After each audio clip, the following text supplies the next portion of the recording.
වසර 2500කට අධික අඛණ්ඩ ලිඛිත ඉතිහාසයක සාඩම්බර වූ හිමිකාරත්වයක් දරන යම් දිවයිනක් මේ මිහිතලේ තුල නම් ශ්‍රී ලංකාව නම් අතිසුන්දර දිවයිනම පවණකයි කීම අතිශෝක්තියක් නම් නොවනවද?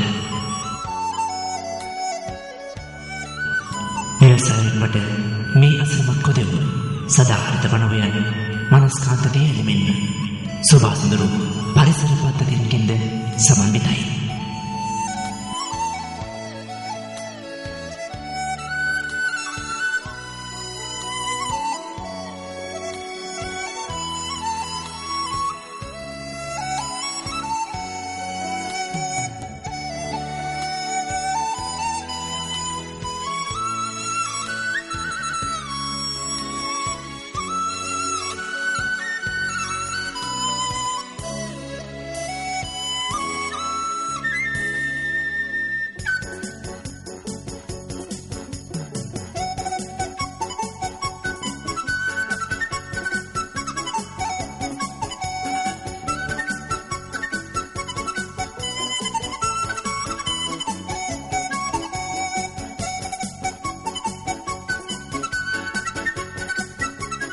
වර්තමාන දියුණු තාක්ෂණයේද විශ්මයට පත් කරන තරම් නිර්මාණ කරන්නට ඈත අතීතයේ සිටම උරුමකම් කියන මේ අභිහිත ජාතිය උසස් වූ තාක්ෂණික ඥානය සියුම් කලාකාමී හැකියාවන් පළපුරින්ම උරුම ලද්දන්නේ. එවන් වූ අපූර්ව සිංහල දීපය තුළ බස්නාහිර පළාතේ කොළඹ දිස්ත්‍රික්කයේ හෝමාගම ප්‍රාදේශීය සභා බල ප්‍රදේශයේ කිරිවත්තුඩුව නම් සුන්දර ගම්පියසකි.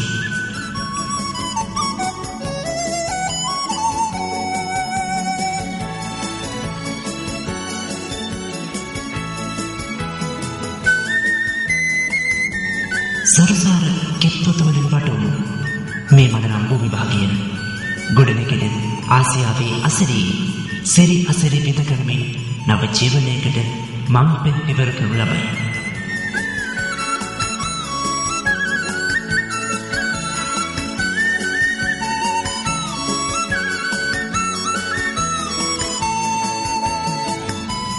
ඒ සඳරු කම්පියසේ කෙලිදෙලින් ගත කළ අනාගත පරපුර වන අපි 2009 වසරේ අගෝස්තු මාස 5 වෙනිදා පෙපෙනකෙකුළු ළමා සමාජය නමින් ළමයින්ගේ ලෝකයක් ගොඩනැගුවෙමු.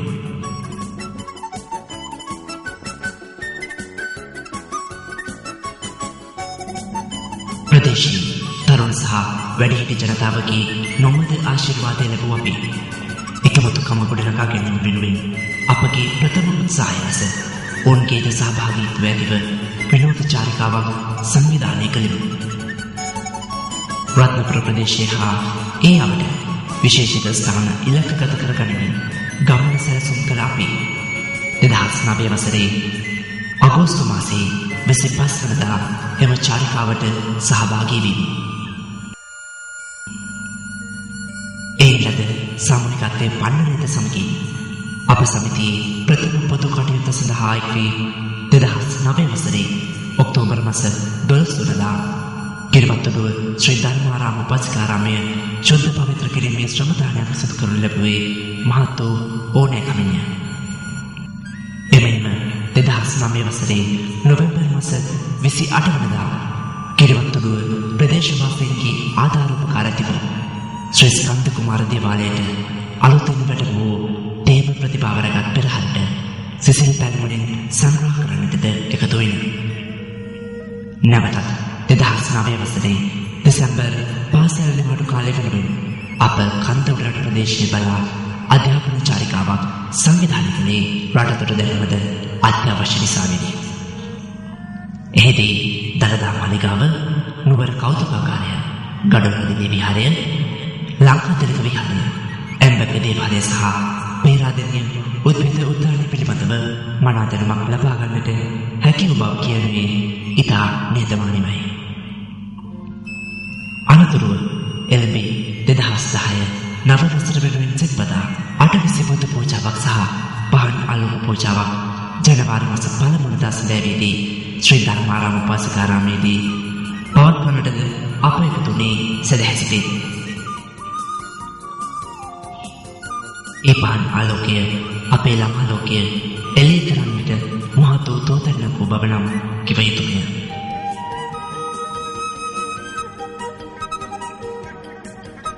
අතීතයේ අපේ ගම පිළිබඳව අතීතාවලෝකනයක් ලබා ගන්නවාස ප්‍රදේශයේ වැඩිහිටියන් කීප දෙනෙකු සම්බන්ධ කරගෙන දේශන මාලාවක්ද සංවිධානය කළෙමු.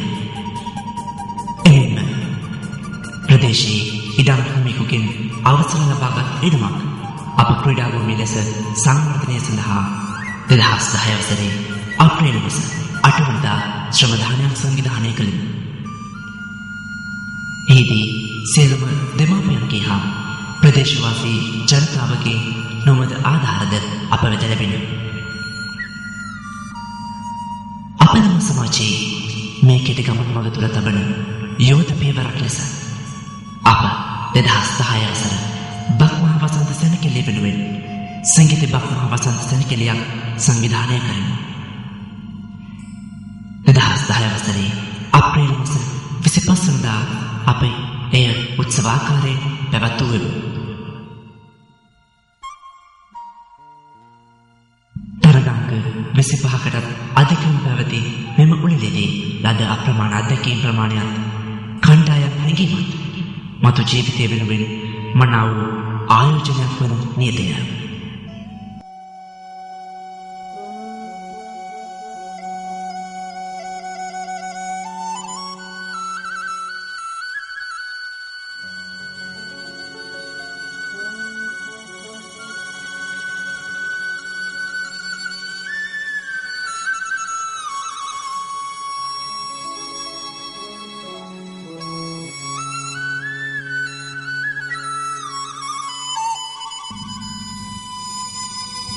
එක් වෙලෙදී 2010 වෛශාඛ මංගල්‍ය වෙනුවෙන් ශ්‍රී ධර්මාරාම උපාසකාරාමයේදී විශේෂ බෝධි පූජා පින්කමක් සහ ආලෝක පූජාවක් පැවැත්වුවෙමු. නිවතත් අපගේ දරුවන්ගේ හැකියාවන් ඔප්නම් වූවස් පොසොන් උළෙල වෙනුවෙන් මිහින්තලා අනුරුවක් නිර්මාණය කළෙමු. මේ සියලු චිත්‍ර අප සමිතියේ සමාජිකවන්ට නිර්මාණය වී තිබීම සුවිශේෂී කාරණය විය. ප්‍රදේශවාසී පුද්ගලයෙකුගෙන් ලද කුඩා කාමරයක් තුළ අපට පුස්තකාලයක් ආරම්භීමට කටයුතු කළ අතර අපගේ පළමු සංවත්සරයට සමගාමීව එම ළමා පුස්තකාලය විවෘත කළෙමු. එහි සිංහල, ඉංග්‍රීසි හා දෙමළ යන භාෂා ත්‍රිත්වයෙන්ම ළමා කතා සහ අධ්‍යාපන ග්‍රන්ථ පරිහරණය කිරීමේ හැකියාවද අප වෙත දැන් ලැබී ඇත. 2010 වසර අවසන් වාරයේ පාසල් නිවාඩුව වෙනුවෙන් අප ශ්‍රී ලංකාවේ දකුණු දිග වෙරළ ආශ්‍රිත ප්‍රදේශයේ වැදගත් ස්ථාන සොයා ගියෙමු. ව්‍යවහාර දිනයෙන් 2010 වසරේ දෙසැම්බර් මාස 20 වෙනිදා සූදානම් කළ එම ගමනේදී කලතර බෝසමිඳුන්, කන්දේ විහාරය, එක්කඩුව කොරල්පර, මාඩන් වික්‍රමසිංහ කෞතුකාගාරය හා මඩුල්ගුව යන ස්ථාන වෙත සංචාරය කළෙමු. ඉන්ලද දැනුමත් විනෝදයයි අප සිත් තුළ ඇති කළ ප්‍රබෝධය මෙතෙකයි විස්තර කරනු හැක.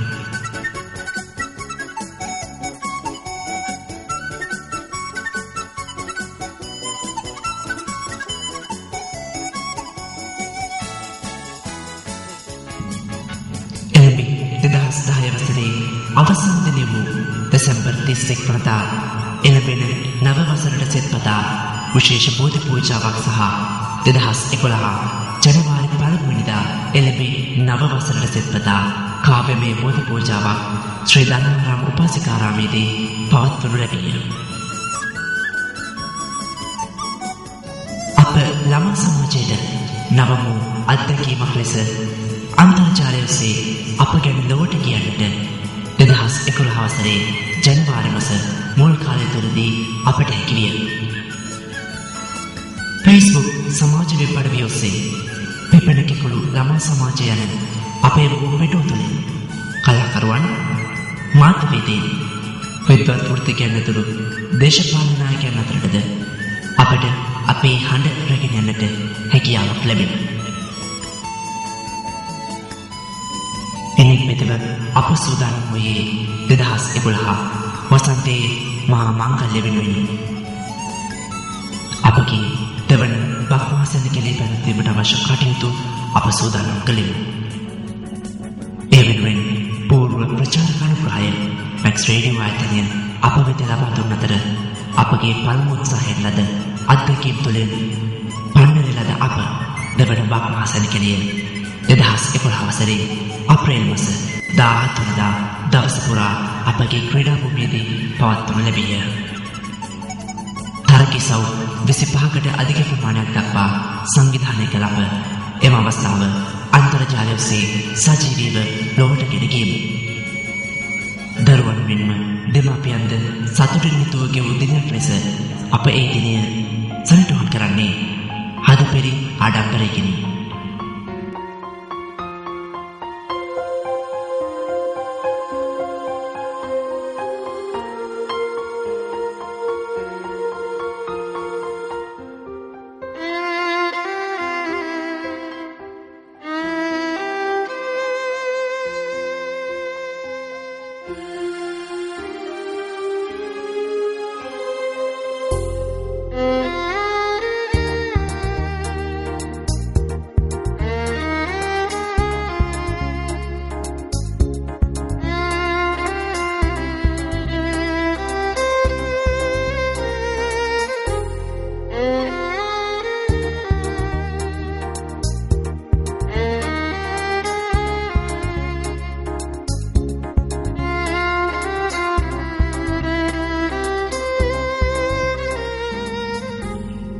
ගුරු තථාගතයන් වහන්සේගේ 2006 වන ශ්‍රී සම්බුද්ධත්ව ජයන්තිය වෙනුවෙන් පෙළගැසුණු අපේ ශිල ව්‍යාපාරයක්, ආලෝක පූජාවක්, සිසිල් පණ්ඩන්සලක්, අසරණ පවුලක් වෙනුවෙන් වේලිසලාක ප්‍රදානයක් සහ පාසල් උපකරණ ප්‍රදානයක් සිදු කළෙමු.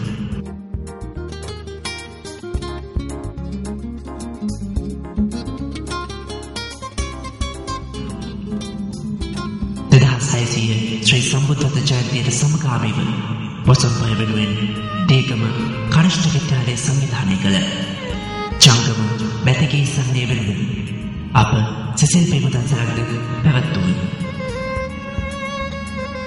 අනාගත පරපුර සොඳුරු සිත් ඇති ගුණධර්මයෙන් පරිපූර්ණ පරපුරක් කිරීම අරමුණු කරගත් අප එකමුතුව මේ සියලු කාර්යයන් තුළ බලාපොරොත්තු වූයේ සඵල වූයේ විශ්වාස කරන්නේ. ඉන්නේ පිටව එළඹී අපගේ දෙවන සම්මානසරය වෙනුවෙන් සැප්තැම්බර් මාස 11 වෙනිදා දිනය පුරාම කිරුත්තඩුව ශ්‍රී ධර්මාරාම උපාසකාරාමේදී ශිල ව්‍යාපාරයක් සහ ධර්ම දේශනා මාලාවක් පැවැත්වුවෙමු. ශිල ව්‍යාපාරයෙන් අනතුරුව විශේෂ බෝධි පූජාවක් සහ පහන් ආලෝක පූජාවක් සංවිධානය කළෙමු. Buy Kids for the Kids යන දැක්ම තුළ දරුවා තුළින් දරුවාට ආදර්ශ ලබා දීම අප ඉලක්කය ලෙස අප හඳුනාගත්තෙමු. නිර්මාණශීලී පරිපූර්ණ අනාගත පරපුරක් ගොඩනගනු දැකීම අප ඒකායන බලාපොරොත්තු වයි. අප ඒ ලොව ගොඩනැගෙන අතුරු දැස් සල්වා බලා සිටින්නෙමු.